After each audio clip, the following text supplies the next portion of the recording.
Miss Filipina Kelly winner, congratulations, Mikel Medina! Candidate number 2.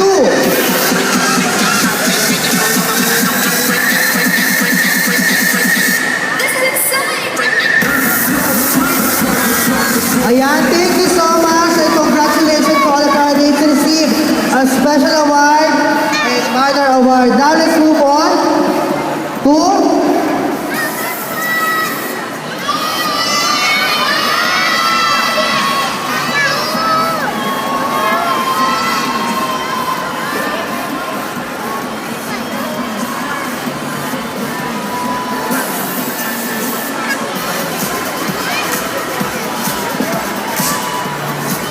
Okay, before we proceed for the announcement of winners for the runners-up and Mr. and Miss RIC 2014, I will now announce the score for tickets sold with its corresponding percentage.